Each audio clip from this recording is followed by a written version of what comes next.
Oi Story GLU, Part 7, The Nacho Nebula. Starring Buzz Lightyear's astral body, interstellar queso, Ham's cosmic rebirth, and a tortilla flute ballad so powerful it broke reality. I should have stopped watching these tapes. But I didn't. Because I can't. Because they keep appearing. This one was in a Lunchables box inside my mailbox. Unmarked, aside from a greasy fingerprint, and the words, "For the cheese enlightened," etched into the plastic with what appeared to be a jalapeno seed. When I popped the tape in, my TV made a sound like a screaming raccoon falling into a salsa blender, and then it started. Rocket Buzz Lightyear's Queso Awakening. Buzz stood atop a Dorito comet, cape flapping in the spicy solar wind. His body was made entirely of glowing chip fragments. He raised his arms and shouted, "To infinity and cheese." Then he melted into the cosmos, becoming one with the Nacho Nebula, a swirling mass of chili dust, cheddar gas, and expired tortilla stars. Planets crumbled into crumbs. The galaxy echoed with the sound of crunching. Somewhere, faintly, you could hear Randy Newman whisper, "You've got a snack in me." Pigface Ham becomes Planet Cheddar Prime. Meanwhile, Ham had fully ascended. He was no longer a piggy bank. He was a planet. Planet Cheddar Prime. Moons made of sour cream orbited his bacon-scented core. He spoke in gravitational burps. "My orbit cannot be broken, except by the Great Scoop." Then an astral tortilla chip the size of a Greyhound bus appeared and began slowly dipping into Ham's cheese oceans. He welcomed it. I screamed. Taco, the cosmic cheese tribunal. Back on Earth, or some simulation of it, the toys had formed a council. Woody wore a hat made of 7 miniature sombreros. Bo Peep's crook was now a ladle.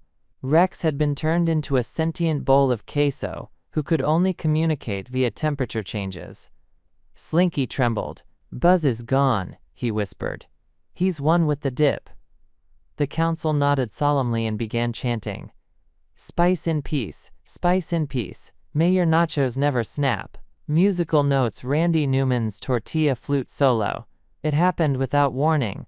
The screen faded to black, then slowly lit up again. Randy Newman stood alone on a crater made of salsa. He pulled out a flute made of hardened tortilla and began to play.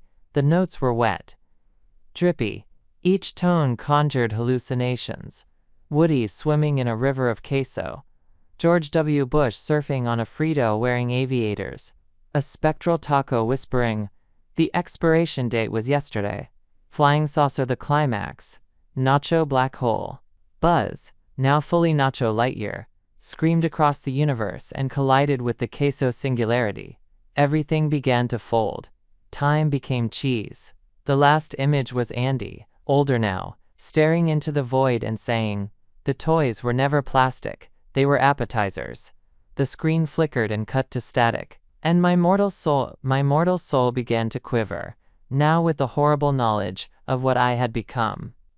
All these years, all this lost media, and never did I think about what these tapes were, what they represented. But now I understood. Now I understood. Now I understand, I said aloud, to no one in particular. Now I understands AS. I coughed, wheezed, tried to catch my breath, but the tapes had confused me, as the nacho I was eating got stuck in my windpipe, obstructing airflow, and that's how they found me. Cold. Dead. Covered in nachos and spicy nacho dip. A meaningless existence for a meaningless man. There were no tapes. This was no vision. No one was watching you. No one ever was. Nothing exists but empty space. And you are but a thought, a vagrant thought, a homeless thought, left to wander forlorn amongst the empty eternities. Go now, dream other dreams, and better.